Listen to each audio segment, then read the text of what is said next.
যখন কারো ছেলে বিদেশ যাই, ঘরের দরজায় আপনার কলসি ফুরাই সেখানে বসাই দেয়।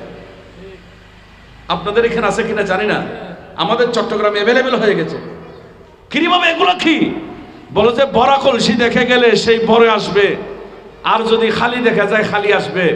আচ্ছা, বড়াই দিয়ে আর খালি করার মালিক আল্লাহ না কলসি? বড়াই দেওয়ার মালিক আল্লাহ। আর আপনি নিয়ে গেছেন কোথায়? কলসিতে। কোন কুসংস্কার বলবো, কোন দিকে যাব? এগুলো তো একটা একটা বললে শেষ হবে না। রসুল বিধান যেটা দিয়েছে, আল্লাহ বলছে এটা আঁকড়ে ধরো, ফাহুজুহু। রসুল যেটা দিয়েছে সেটা ধরো। ওমা নাহাকুম আনহু ফান্তাহু। নবী যেটা ছাড়তে বলে সেটা ছেড়ে দাও। নবী যেটা করে নাই সেটা করিও না। এখন নবীজি কোনোদিন সাহাবায়ে কেরামকে শিখিয়েছে তোমাদের কেউ বিদেশ যাইলে তোমরা কলসি বসা দিও, ঘাটার মধ্যে কলসি দিয়ে কলা গাছ গেড়ে দিও। এগুলা রসুল কখনো বলছে? কেউ কি দেখাইতে পারবে? এগুলো আসছে কোথায় থেকে? এগুলো হচ্ছে হিন্দু পাড়া থেকে, এগুলো হিন্দু সংস্কৃতি। আপনারা মন খুলে বড় আওয়াজ করে বলেন, আমরা কি হিন্দু ধর্মাবলম্বী না মুসলিম ধর্মাবলম্বী? আমরা ইসলাম ধর্মকে মানি। আল্লাহ বলেছেন ইনদাদ্দীন ইনদাল্লাহিল ইসলাম। আল্লাহর মনোনীত ধর্ম, আল্লাহর প্রিয় ধর্ম, আল্লাহর কাছে কবুল হয় এমন ধর্মের নাম হচ্ছে ইসলাম। আর আমরা শ্রেষ্ঠ ধর্ম পেয়েছি, শুকর আমাদের নেই। কথা বলে না, ঠিক কিনা? তো যাই হোক, এতগুলো কথা আমি বলতে পারবো না, আমি মূল পয়েন্টে যাই। বর্তমান আমাদের দেশে আজকে আপনারা সিদ্দিক আকবরের উরুস করতেছেন। এখন আমাদের দেশে সুন্নি অঙ্গনে উরুস আছে, বলেন না কি আছে?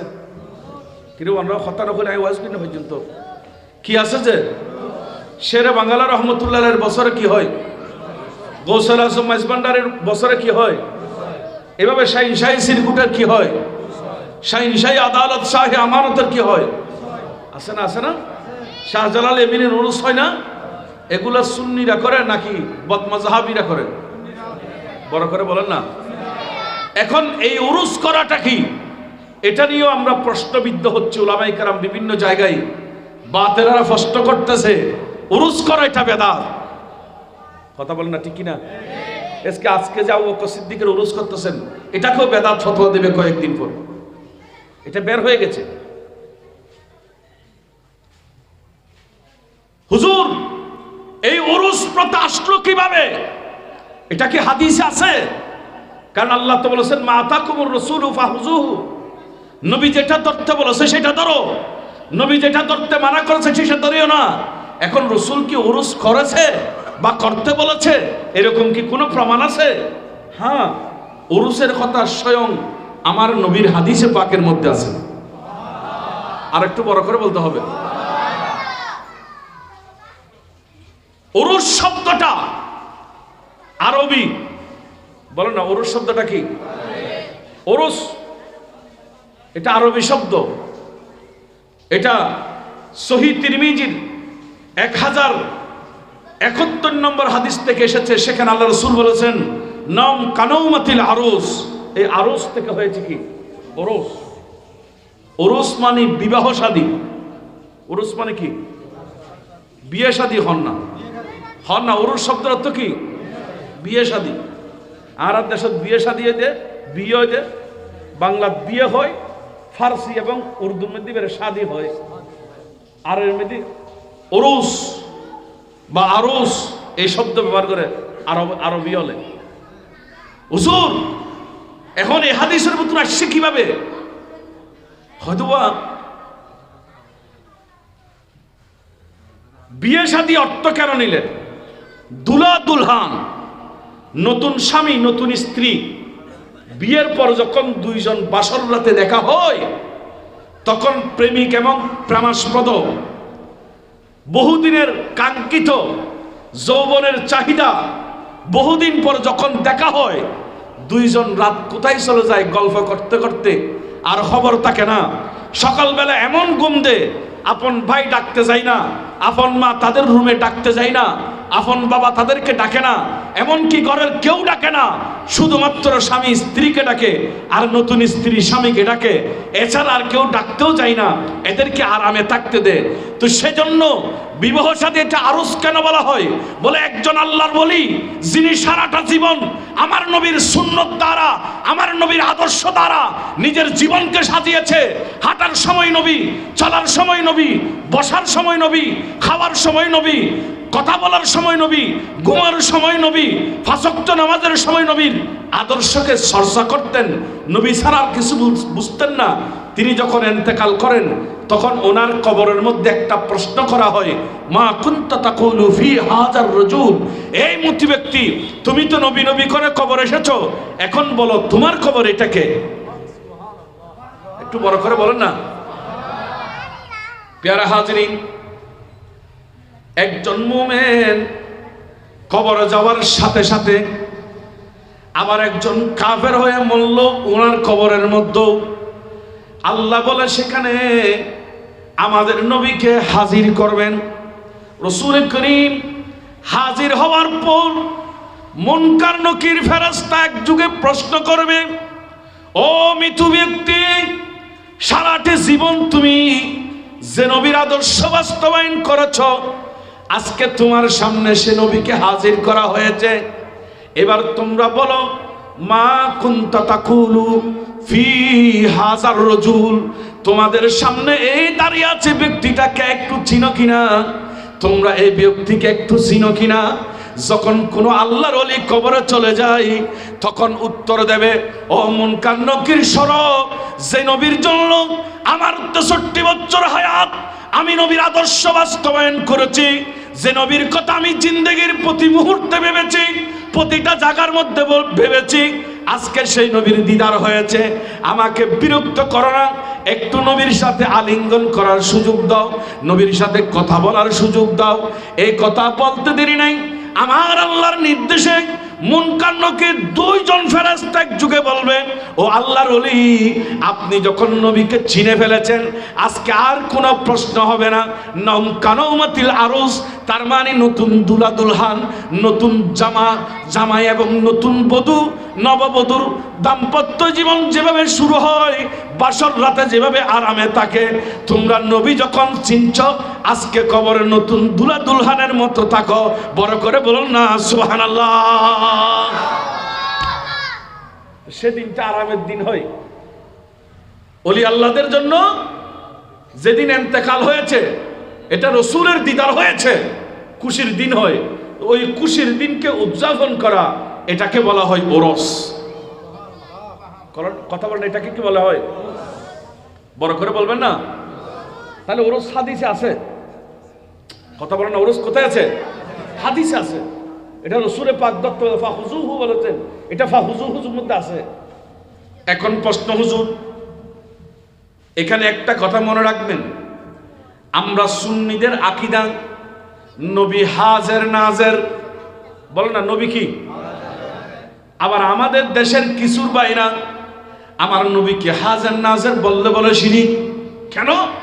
হাজের এবং নাজের, হাজের মানি উপস্থিত আর নাজের মানি দেখেন আমাদের আকীদা বিশ্বাস, যেখানে নবীকে সালাম দেন উম্মত যেখানে দাঁড়িয়ে ইয়া নবী সালাম আলাইকা বলবে, উম্মত যেখানে দাঁড়িয়ে নবীকে সম্মান করবে, তাজিম করবে, সেখানে আল্লাহ প্রদত্ত ক্ষমতা বলে আমার নবী হাজির হতে পারে। নবী সেখানে কি হতে পারে? ক্ষমতা দিয়েছে কে? এইটার একটা দলিল হাদিস। বলেন হুজুর কিভাবে? আমরা যখন বলি রাসূল মাহফিলে হাজির হয়, তখন আমাদের কিছু ভাইরা প্রশ্ন করে, হুজুর পৃথিবীতে একসাথে 1 কোটি মাহফিল হয়, তো 1 কোটি মাহফিলে নবী একজন কিভাবে যাবে? আপনারা কথা বুঝেন নাই? কথা বুঝতেছেন? পৃথিবী একসাথে 1 কোটি মাহফিল হচ্ছে, তো 1 কোটি মাহফিলের মধ্যে নবী একজন কিভাবে যাবে?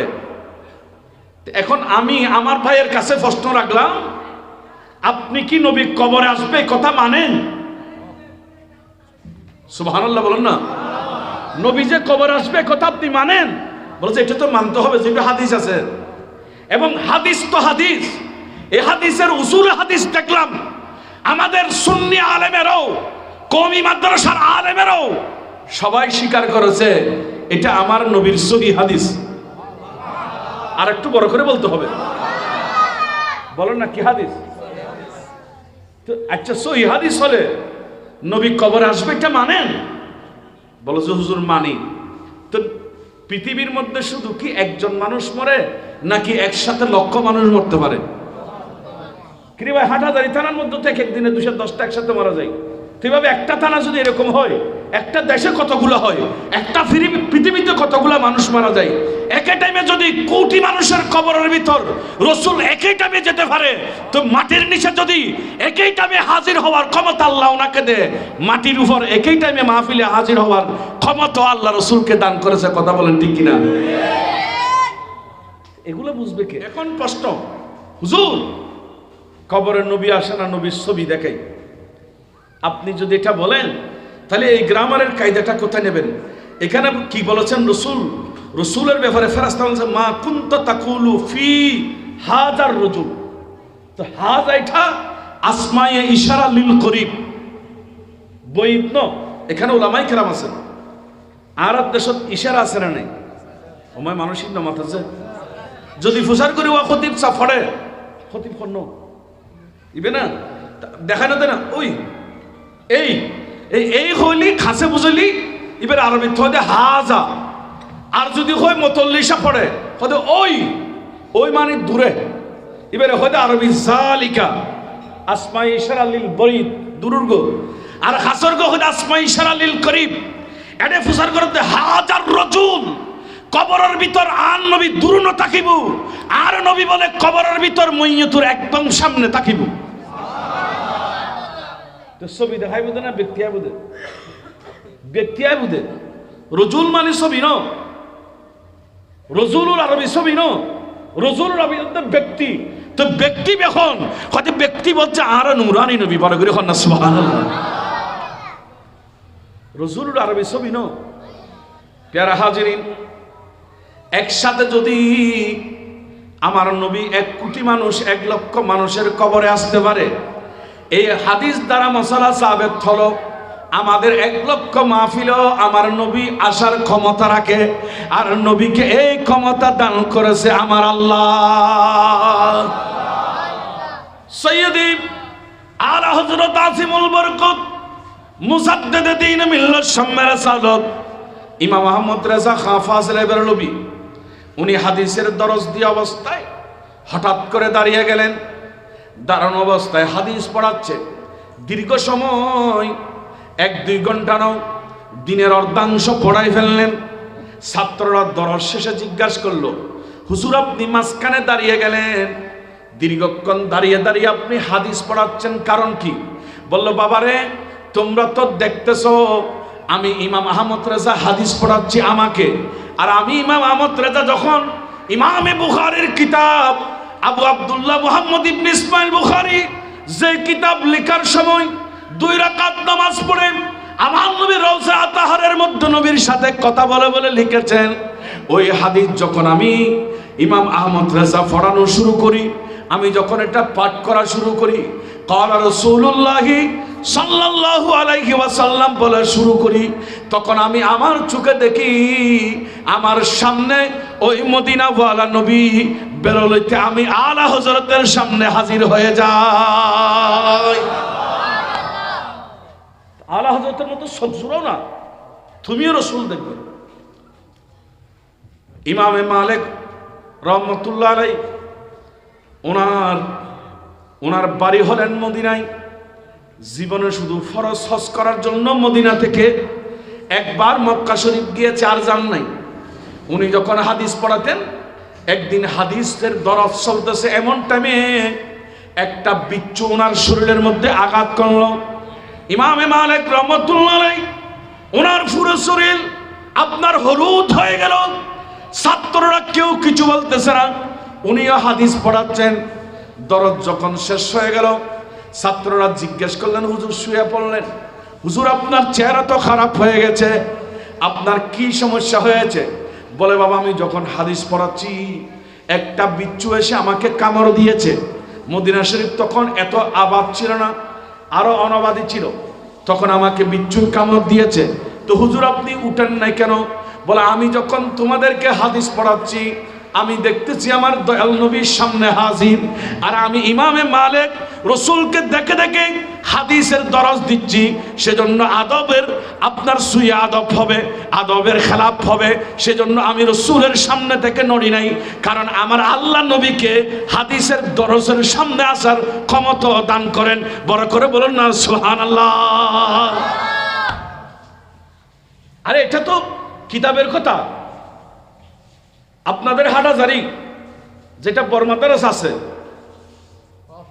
আল্লামা শফি সাহেব যে মাদ্রাসার মুহতামিম ছিলেন, সেই মাদ্রাসার একজন শিক্ষক আমাদের রাঙ্গুনিয়ার আজিজুল হক আল মাদানী, ওনার একটা বক্তব্য দেখতেছি, উনি বলতেছেন আহমদুল্লাহ মেজবান্ডারি সেখানে প্রস্রাব করতে গিয়েছে, আর প্রস্রাব করে নাই, চলে আসতেছে। কিরি বাবা কেন চলে আসতেছেন? বলছে আমি এখান থেকে মদিনাওয়ালা নবী এই মাদ্রাসার চিহ্ন দিয়েছে, নবীর খুশবু পাচ্ছি। আচ্ছা তাহলে নবী যদি আপনার হাটাজারি মাদ্রাসার চিহ্ন দেওয়ার জন্য আসতে পারে, আপনার রাজখান ফেরার মাহফিলে যদি রসুলকে আল্লাহ আসার ক্ষমতা দেয়, আমাদের কি কোনো বাধা দিতে কোনো এরকম কোনো ব্যবস্থা আছে? এটা তো আকিদে মিল। আপনারা কি রাগ করতেছেন মনে হয়? আল্লাহ পাক আমাদেরকে কবুল করুক, বলুন না আমিন।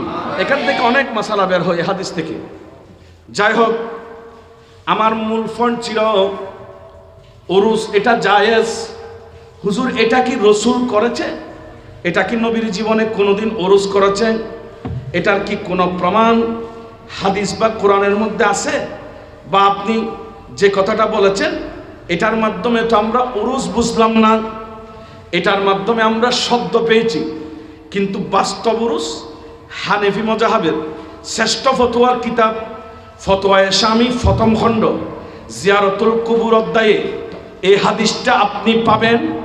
উহুদের ময়দানে যে সমস্ত সাহাবী রাসূল শহীদ হয়েছে, আমার নবী প্রত্যেক বছর একবার উহুদের ময়দানে তাদের জিয়ারত করতেন এবং সেখানে গিয়ে রাসূল করিম তেলাওয়াত করতেন, জিকির করতেন।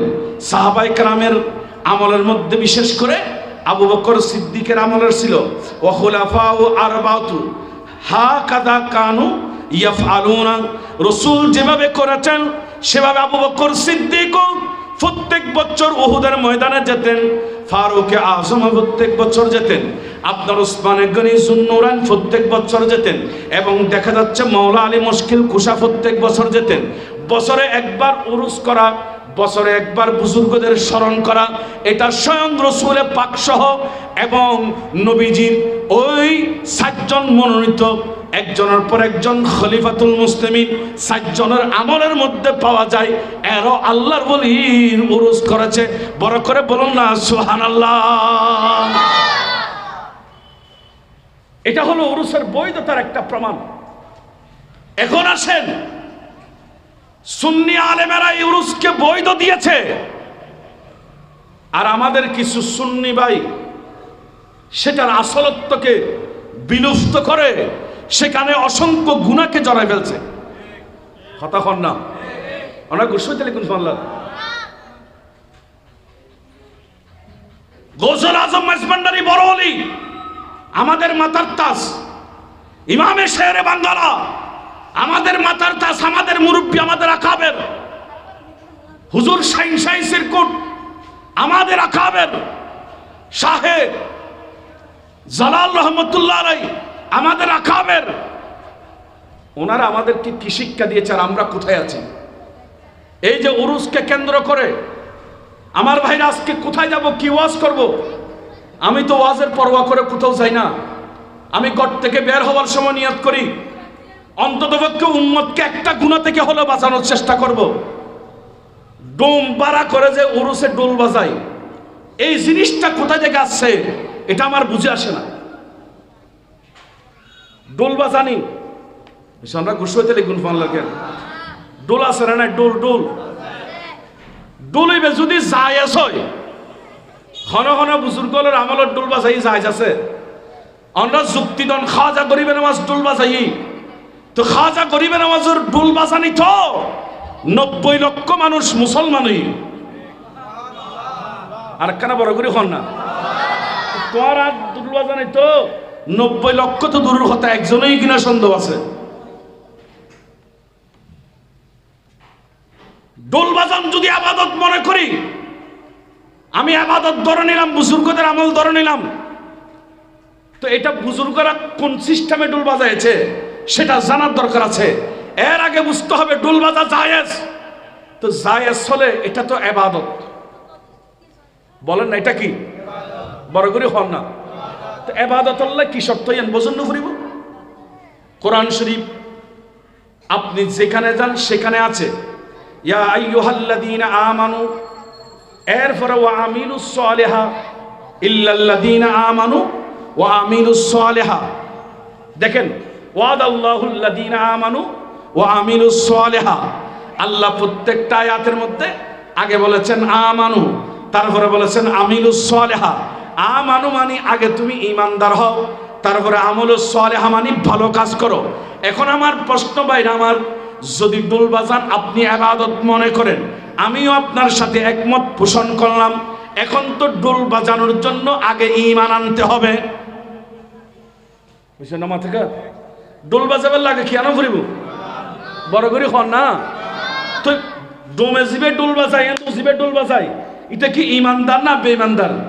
কোরআনে হতে ইন্নামাল মুশরিকুনা নাজাসুন, মুশরিক নাফাক, জিনে পূজা করে বেগুন নাফাক, তো নাফাক দিয়ে রে তুই ডোল বাজাই ইবাদত করলে দে, ইয়ান কি ইবাদত হইব না গুনাহ হইব? বড় করে হন না?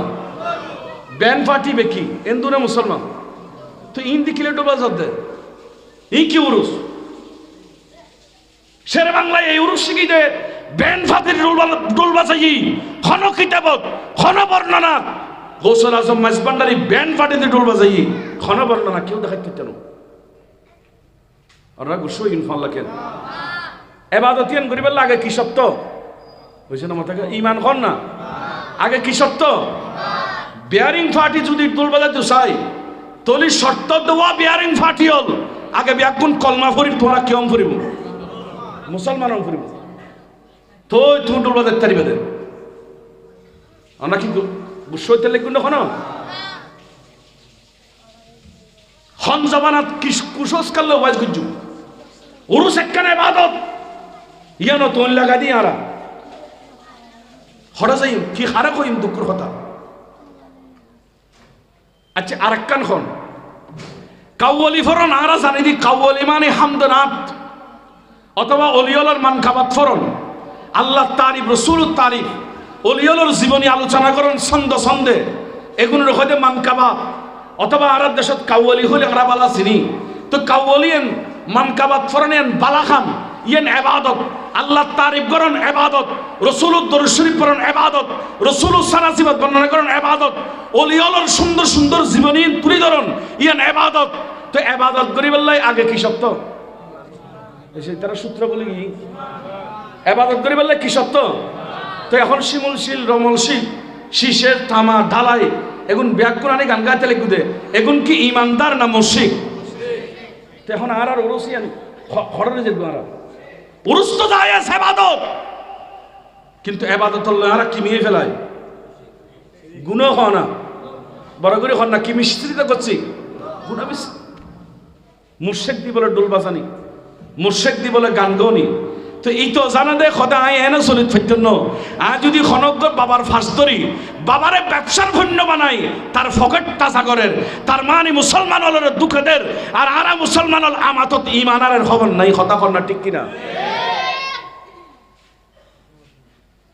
উরুস করো জামিয়ার মানত উরুস আনার শিক্ষিতের উরুস খারাপ হয়, জামিয়ার মানত উরুস একবার চালি এটা হতো ভাই আর কিনে দেশ এইবার আসল উরুস। শেরে বাঙ্গালা রহমতুল্লাহ আলাইহি ইবে সুন্নি আলোর ইমাম, ইমামে শেরে বাঙ্গালা ইবের উরুস এটা কি ডোমে ডোল বাজাতে পারে না? কিন্তু ওলামায়ে কেরাম বলে আরো শুদ্ধ করে দিবেন, আয় এমন শুদ্ধ হয়েছে এমনি খতিব সাহেব বলে হো দিবেন। ইবাদতুল্লাহ ইমান সত্য, আচ্ছা অনরা এখন ফুয়াগ্য মেট্রিক পরীক্ষার অ্যাডমিট ন পাই, প্রবেশপত্র ন পাই, সেন্টারে চালি পরীক্ষায় ঢুকিব না? তো জীবের তুমি ইমান নাইবে মসজিদ কেন ঢুকিব? জীবের তুমি ইমান নাই মাজারত কেন ঢুকিব? জীবের তুমি ইমান নাই আল্লাহর ওলি জিয়ারত কেলে যাইব? জিয়ারত তাই আমলেন পরে, আগে কি বড় করে হন না? তো ধর্ম বর্ম নির্বিশেষে হন, নির্বিশেষে জন অসুবিধা নাই, কিন্তু কলমা ভরে ভরে ঢুকো না। কথা আমরা গুস্ব ইনফাল্লাহ কেন? প্যারা হাজিরিন, কোন সময় চলে এসেছি, আজকে সমাজকে কোন দিকে নিয়ে যাচ্ছি, কোন দিকে যাব সময় খুঁজে পাচ্ছি না, ব্রেইন আসতেছি না। আমরা আল্লাহর ওলির উরুসের জন্য হাদিয়া নেব, এখানে মানুষের জন্য তবরুকের ব্যবস্থা হবে, ভালো কাজ, কিন্তু ফতের মধ্যে একটা মহিষ পাগল করে নিলাম, একটা অবুজ প্রাণীকে পাগল করলাম, ওখানে ব্যান্ড ফাটি নিয়ে নাচানাচি করলাম, ডিজে গান করলাম, এইগুলার নাম কখনো উরুস হতে পারে না। ও আমার বাইরে এগুলো উরুসের নামে অপসংস্কৃতি আমাদের সুন্নি সমাজে ঢুকেছে, এগুলাকে বন্ধ করা সুন্নিদের দায়িত্ব। কথা বলেন ঠিক কিনা? উরুস থাকবে কিন্তু গুনাহ বন্ধ করতে হবে। আরেক দল বের হয়েছে কি জানেন? হদুয়া উরুস বন্ধ করি তো কিয়া হতে গুণোত্তর দেখো না। আচ্ছা আর দেশত মুসরি আছে না নেই? বুঝছেন আমার থেকে মুসরির তোর মশা ঢুকিলি, মশা বাইর করে দিবেন না মুসরি মন লাগাই দিবেন? না বুঝো মশাক কাটু ঢুকে গুজেরি গোমত তুড়ি আফাতার যে দিনের 2টা বাজে, রাতের 2টা বাজে ম্যাচ মারি, এই মুসরি তুরুটা হাদি মশানো ঢুকিবার লাই, তুই ডুকটিকা দিলে তুরু জ্বালা ফেলিও এলে হইবেন না কি কোনো? তো কি করিবেন? মশাও বাইর করি তো। তো অরুষের মতো যদি মশা দুঃখিত হয়, অরুষের মতো যদি গুণ দুঃখিত হয়, ইয়ান আল্লাহ অরুষ বন্ধ করিবে জানো? ইয়ান আল্লাহ মশা জিবে দুঃখী, শয়তান জিবে দুঃখী, আর উচিত দিবে বাইর করে জন করবি। কথা কোন ঠিক কিনা? বনজুর খুললে ইয়ান কোরআনের দলিল আছে, কোরআন শরীফ 2 নম্বর ফারাত কোরআন এটা আয়াত আছে, ইন্নাস সাফা ওয়াল মারওয়া মিন শাইরিল্লাহ ফামান হাজ্জাল বাইতা আও ইতামারা ফালা জুনাহা আলাইহি আন ইয়াতাওয়াফা বিহিমা। সুবহানাল্লাহ। আমার নবী যখন সাহাবীদেরকে সাফা মারওয়া 2টা পাহাড়ের মধ্যে সাইরি করতে বললেন, আমার নবী সাহাবীরা বললেন, ইয়া রাসূলুল্লাহ, ইয়া হাবিবাল্লাহ, জাহিলিয়াতের যুগে এখানে কাফেররা সাইর করতেন, পাহাড়ের মধ্যে দৌড়াদৌড়ি করতেন, সাফা মারওয়ার মধ্যে দৌড়তেন, মারওয়া গিয়ে সেখানে মূর্তি পূজা করতেন, আবার সাফা পাহাড়ে এসে সেখানে মূর্তি পূজা করতেন। দুনো পাহাড়ের মধ্যে মূর্তি ছিল। রাসূল আমরা যাব না, আমরা সেখানে মূর্তি পূজা করব না। আমার নবী বললেন, ও আমার সাহাবারা শুনো শুনো, কাফেররা সাফা মারওয়া সাইর করতে গিয়ে সেখানে মূর্তিকে পূজা করে, তারা মূর্তি পূজা উপস্থাপন করে, মূর্তিকে সেজদা দেয়, আর আমরা সাফা মারওয়া যাব মূর্তি পূজা করার জন্য। আমি নবী আমার সাহাবায়ে কেরামকে নিয়ে সাফা এবং মারওয়া দুনো পাহাড়ের মধ্যে সফর করব, সেখানে যে মূর্তিগুলো আছে আমরা সফর করার মাধ্যমে আস্তে আস্তে মূর্তি পূজা বন্ধ করে দেব। তাহলে কাফেরদের যাওয়া মূর্তি পূজা, আর নবী বলতেছে ইমানদারের যাওয়া মূর্তি পূজা কি করা? তো 2 যাওয়ার মধ্যে কি এক আছে? হানায় কাওয়ার ভিতরে 360টা মূর্তি আছে, সেজন্য সাহাবীরা যদি বলতেন আমরা হানায় কাওয়া কোনোদিন ডুববো না, তাহলে তো এখনো পর্যন্ত হানায় কাওয়া বুতখানা থাকতো। আজকে সাহাবায়ে কেরামের ত্যাগ তিতিকা, কিছুক্ষণ আগে মুফাসসিরে আযম হুজুর বক্তব্য রেখেছেন, হানায় কাওয়ার ভিতরে 360টা মূর্তি, ওই 360 মূর্তিকে পূজা করার জন্য 360টা গোত্র গোষ্ঠী ছিলেন।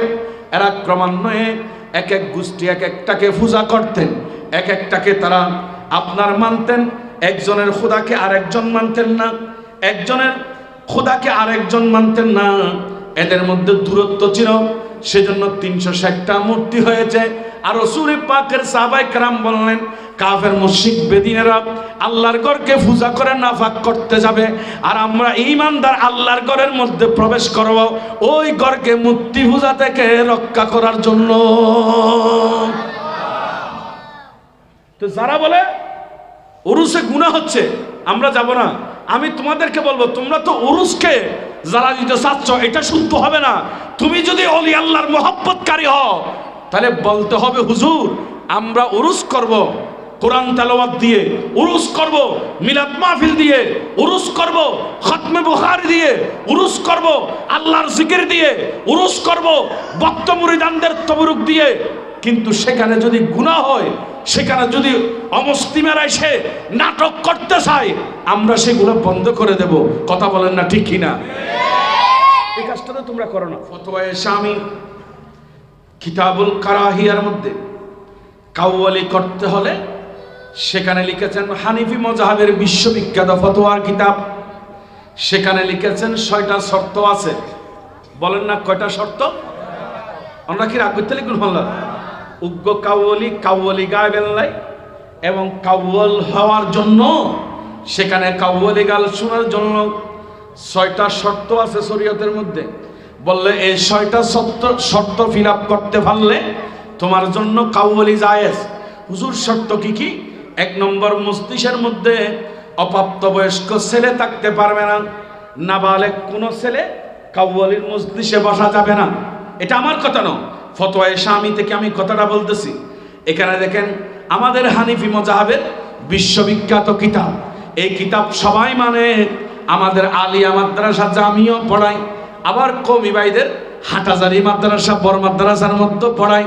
যারা এখানে কওমি আকীদা বিশ্বাস করেন আপনাদের শেখানো আছে এটা কাওয়ালি অবশ্যই জায়েজ, কিন্তু 6টা শর্ত আছে। হুজুর কি কি? 1 নম্বরে নাবালেগ ছেলে ওই কাওয়ালির মধ্যে বসতে পারবে না, কাওয়ালি পড়তে পারবে না, শুনতেও পারবে না। 2 নম্বর শর্ত হলো উপস্থিত সবাই অবশ্যই উপযুক্ত হতে হবে, উঁচু আকারে হতে হবে। 3 নম্বর শর্ত হলো কাওয়ালের নিয়ত খাঁটি হতে হবে, টাকা ইনকামের নিয়ত হলে কাওয়ালি পড়া যাবে না। 4 নম্বর শর্ত হলো শ্রোতাগণ খাওয়ার ও স্বাদ গ্রহণের নিয়তে আসা হলে হবে না। তবরুক দেবে কাওয়ালির ভরে সেজন্য না, এখানে কিছু পাবো নাচানাচি করবো চলে যাবো সে নিয়ত না। আল্লাহ এবং রাসূলের সন্তুষ্টির জন্য আসতে হবে, বিনা আত্মহারায় দাঁড়ানো যাবে না।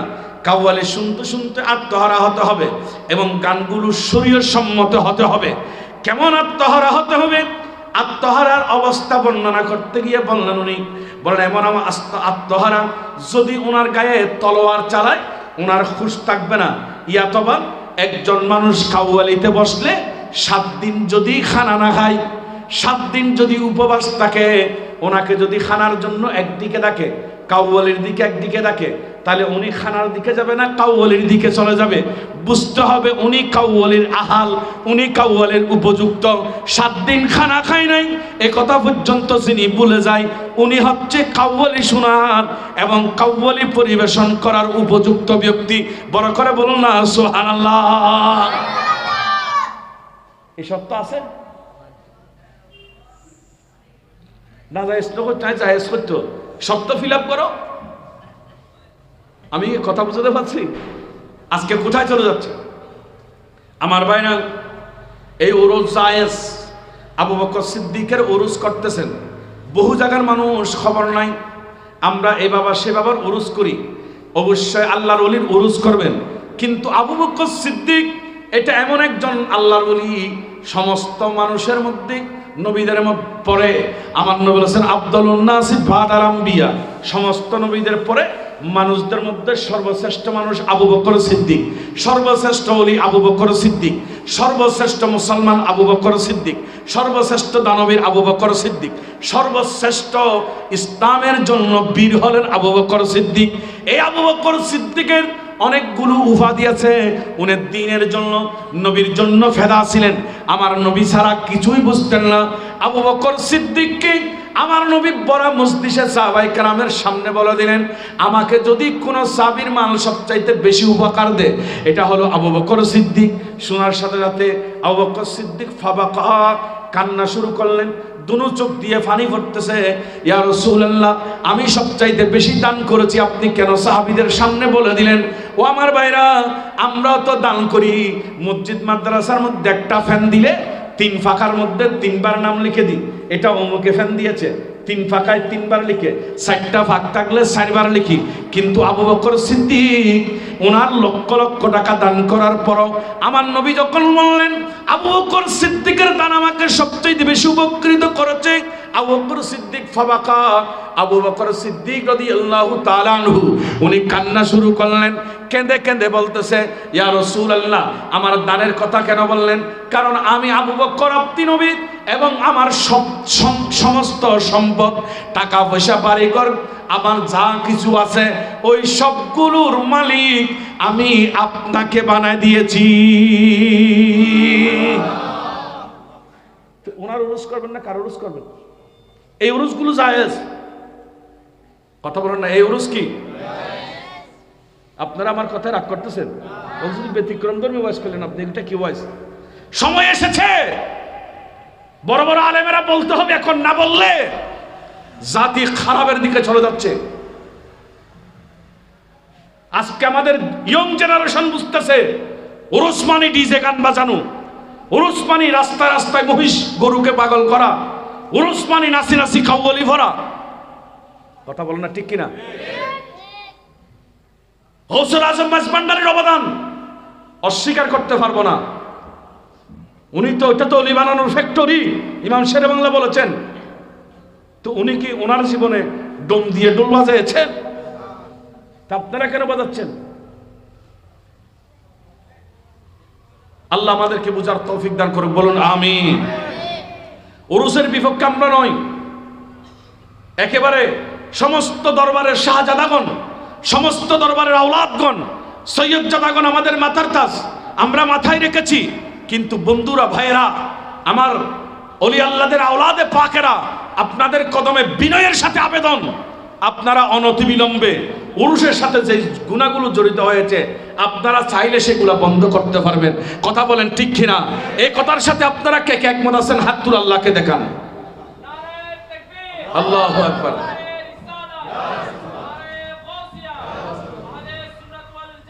জিন্দাবাদ, জিন্দাবাদ। আমার ভাইরা, এবার আসেন মাজার। বলুন না কি আপনারা কি কষ্ট পাচ্ছেন নাকি?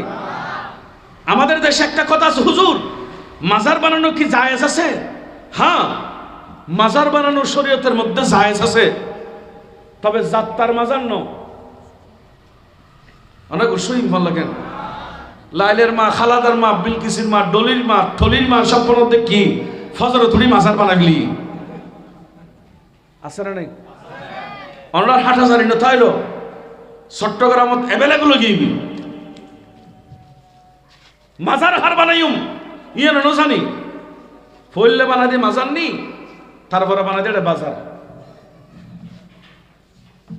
কথা কন না ঠিক কিনা? মাজার বানাই ফেললে অলিবে কামেলন ফুরিব, শেরে বাঙ্গালার মাজার বানিয়ে দিবে বড় হোক, ইয়ে বানান ফুরিব। বলছো কি হাদিস আছে না, সহিহ বুখারী শরীফ আপনি খুলেন, সেখানে পাবেন 1390 নম্বর হাদিস, মাজার বানানো হাদিসে আছে। বলেন হুজুর কিভাবে?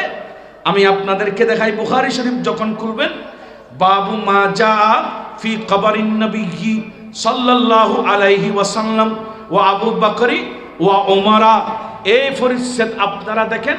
সেখানে একটা লম্বা হাদিস, 1390 নম্বর হাদিস, উমাইয়া খিলাফতের আমলে বাদশাহ ওলীদ ইবনে আব্দুল মালিকের যুগে আপনার 86 হিজরিতে আমার নবীর রওজায়ে পাক, নবীর রওজায়ে আতহারের একটা দেওয়াল ভেঙে গেল। নবীর রওজা পাকের একটা দেওয়াল ভেঙে গেল। ভেঙে যাওয়ার পর ওই বাদশাহ ওলীদ ইবনে আব্দুল মালিক আবার রসুলে পাকের ওই মাজার শরীফ সংস্কার করার জন্য উদ্যোগ নিলেন। এই বাইরা বুখারীর হাদিস। আমরা কেন মাজার বানাই? যারা বুঝেন না আমি তাদের কাছে বলবো, মন দিয়ে হাদিসটা একটু পড়েন। এই হাদিস থেকে আমরা মাজার বানাই কেন? এটা সাহাবাই কেরামের আমল। দেখেন সহিহ হাদিসে পাকের মধ্যে আছে, যখন আপনার 86 হিজরিতে নবীর রওজায়ে আতাহারের দেওয়াল এক পাশে ভেঙে গেল। সাহাবায়ে কেরাম ওই মাজার শরীফ আবার যখন পুনরায় সংস্কার শুরু করলেন, হঠাৎ করে কাজ চলমান অবস্থায় যখন দেওয়াল দেওয়ার জন্য মাটি খুঁড়ে ফেললেন, বুখারীর হাদিস সাক্ষী দিচ্ছে, দেখা যাচ্ছে সেখানে একটা নূরানি জিন্দা ফা মুবারক দেখা যাচ্ছে। ফা দেখা যায় হন না, কি দেখা যাচ্ছে? এখন জিয়াতা মানুষের ফা দেখা যায়। ইয়ান যেতে দেখি এত অসংখ্য সাহাবিয়াল আছিল, ইতারার ভিতরে একতালাফ। সাহাবিয়ালের ভিতর কেউ হতে হদুয়া ফা ইয়ান মনে হয় রসুল পাকর পা মুবারক, আর কেউ হতে ন ইয়ান রসুল পাকর পা ন ইয়ান মনে হয় আবু বকর সিদ্দিকুর পা মুবারক, আর কেউ হতে ন ইয়ান আবু বকর সিদ্দিকুর পা ন। বিশেষ করে হযরতে মায়েশা সিদ্দিকা রাদিয়াল্লাহু তাআলা আনহুর একজন বাগিনা হযরতে উরওয়া ইবনে খাদ্দাসান বুখারী হাদিস ক্বালা লাহুম উরওয়াতু লা ওয়াল্লাহ মা হিয়া কদমুন নবী সাল্লাল্লাহু আলাইহি ওয়াসাল্লাম মা হিয়া ইল্লা কদমু উমরা। উরওয়া যে আল্লাহর কসম করে বলতেছি, এই পাটা আমার নবীর পা মুবারক ন, আবু বকর সিদ্দিকের পা মুবারক ন, খোদার কসম, খোদার কসম, এটা আমি উরওয়া সাক্ষী দিচ্ছি আল্লাহর কসম করে, এটা হলো হযরতে ওমর ফারুক আজমের পা মুবারক। খারফা হযরত ওমরের পা জিন্দা মাইশুর পা মুবারকের মতো, জিন্দা মাইশুর পা মুবারকের মতো দেখা যায়। অক্ষত অবস্থায় যেরকম দাফন করেছে সেরকম ফাটা যখন দেখলেন, সহিহ বুখারীর হাদিস 1390 নম্বর হাদিস, বাবু মা জা ফি কবরিন নবী সাল্লাল্লাহু আলাইহি ওয়াসাল্লাম ওয়া আবু বকর ওয়া উমর। হযরতে উমর রাদিয়াল্লাহু তাআলা আনহু ফাটা বের হয়ে গেল। এই ফা যখন সাহাবায়ে কেরাম দেখলেন, তখন ওনারা মাজার সংস্কার করার সময় ফারুক আজমের ফা থেকে আর একটু জায়গা বাড়াই নিয়ে আমার নবীর রওজায়ে পাকের ভিতর আবু বকর সিদ্দিককেও ঢুকাইলেন, ফারুক আজমকেও ঢুকাইলেন। তারা তো বলেন নাই নবীর মাজার করব, আবু বকর সিদ্দিকেরটা বাদ দেব, আবু বকর সিদ্দিকেরটা করব, ফারুক আজমেরটা বাদ দেব। তার মানে তারা বলেছেন নবী এনা নবী, নবী নবী হওয়া হিসেবে নবীর জন্য রওজা বানাইলেন, মাজার বানাইলেন, কিন্তু আবু বকর তো নবী ন, ফারুক আজম তো নবী ন, এরা তো নবীর সাহাবী ওলি। কথা বলেন না, নবীর সাহাবীরা কি? বড় করে বলেন না, নবীর সাহাবীরা, নবীর সাহাবীরা সবাই ওলি। নবীর সমস্ত সাহাবী এক একজন জমানার বড় বড় ওলি, একজন থেকে একজনের মর্তবা বেশি, একজন থেকে একজনের মর্তবা বেশি, একজন থেকে একজনের সম্মান বেশি। সমস্ত সাহাবীরা জান্নাতি।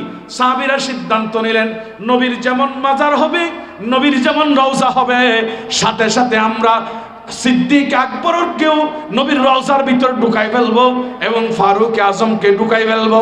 শিক্ষা দিয়েছে যারা হক্কানি রব্বানি বুজুর্গ ওলামায়ে কেরাম, হক্কানি রব্বানি আল্লাহর বলি, তোমরা তাদের মাজার করতে পারবা। ফারুক আজমের মাজার করে মাজারের বৈধতা শিখাই দিলেন। দেখুন মাজার করেন হাদিস দোস্ত, কিন্তু ফারুক আজমের মতো মাজার ইবে খন ফারুক আজম অনাতুর কষ্টর ফাল্লার কেন ইবে খন ফারুক আজম রাস্তা দিয়ে আনি যার বুদ্ধে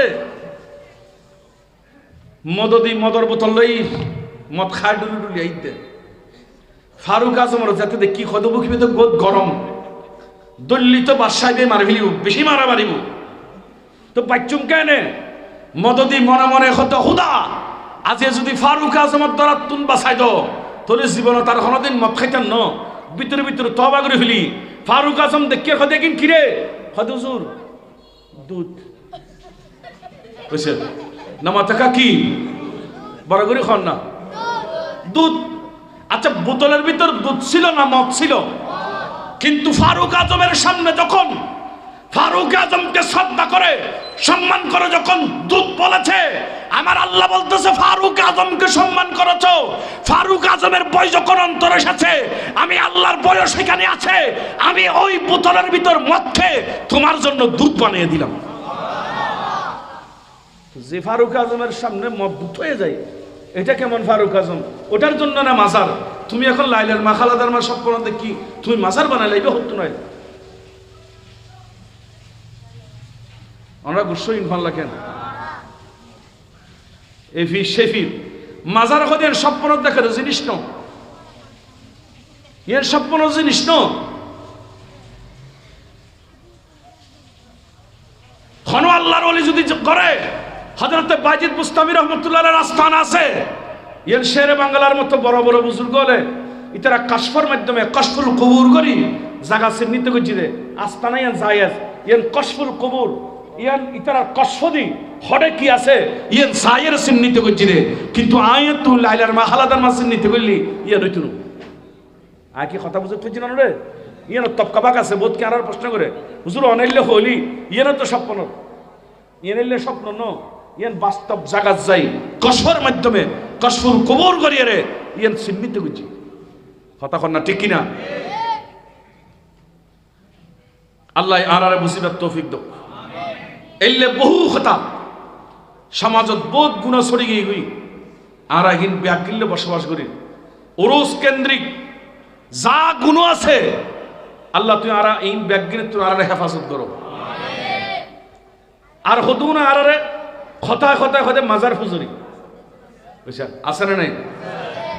অনেক উৎসতে লেগুন ফান লাগেন কি ফুজুরি তারাত মাজারাত ফুজো করতাম যদি না জিয়ারত করতাম যদি যারা মাজার ফুজুরি হয় মৃত্যু তহমত দি এবার তো গুণয় কবিরা করছি যদি জানি উনি হয় দয় গুণয় কবিরের সার করলি তলি তবা করন লো হামইতু ন এবার ইমানকে বোতালা খুঁজিব শূন্য হলে ফুজা করি তো চাইতে না শূন্য হলে কিলে যাইতে বড় করে হন না হুজুর জিয়ারত দিবে কি রসুলের আমলত আছে না?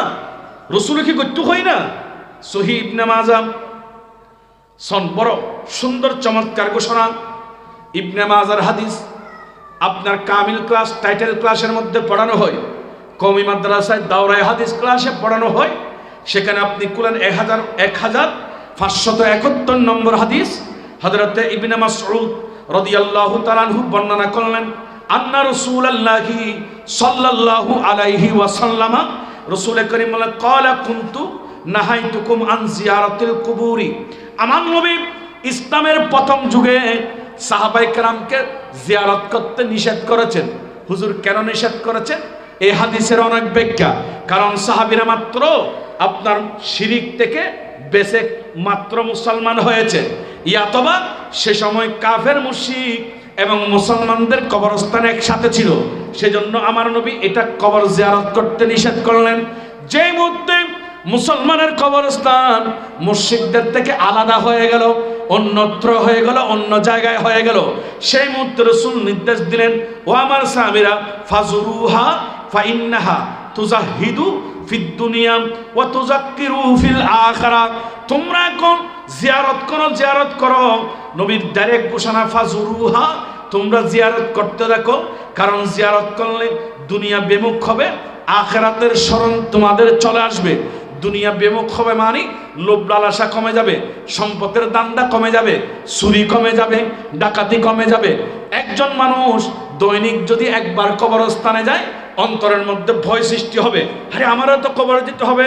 আমি আজকে ক্ষমতা পেয়ে আমার সরকার ক্ষমতা এসেছে, আমার দল ক্ষমতা এসেছে, আমি আরেকজনকে গুলি করলাম, আমি আরেকজনকে অস্ত্র চালালাম, আমি আরেকজনের জায়গা দখল করলাম, আমি আরেকজনের আপনার সম্পদ দখল করলাম, আরেকজনের স্ত্রীর সাথে আপনার অবৈধ সম্পর্ক করার চেষ্টা করলাম। এই জিনিসগুলো, এই কর্মগুলো যার কাছে আছে আমার নবীর কবর জিয়ারত করলে বন্ধ হয়ে যাবে।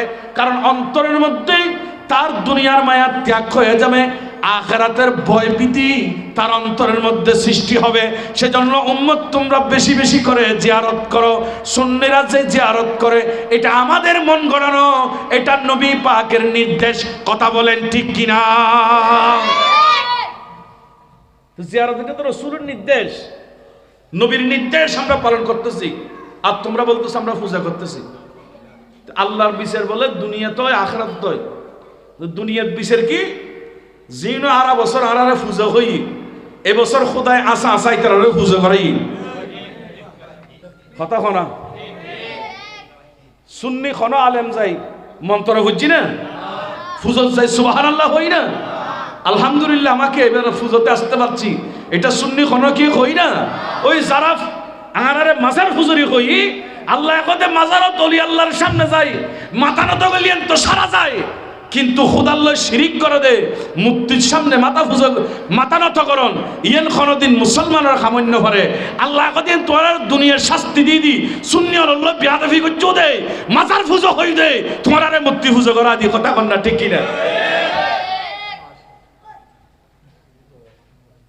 আমরা গুসইন ভাল লাগে ইয়েন আল্লাহর বিচার, এরা আর অনেকের কথা নো, ইয়েন খোদাই শাস্তি, আসমানি শাস্তি। মানুষের একখান লেগাম তাগান পরে মুখুরু একখান কথা হবে হিসাব আছে। আর নবী হতে মন সামাতা নাজা, জিবে চুপ থাকিব ইবে মুক্তি পাইব, আর জিবে বট বট বট বট করিব হতে ভিতরে দরা খাইব। হযরত আবু ইউসুফ রাহমাতুল্লাহ আলাইহির কাছে একজন মানুষ এসে বসে থাকতেন।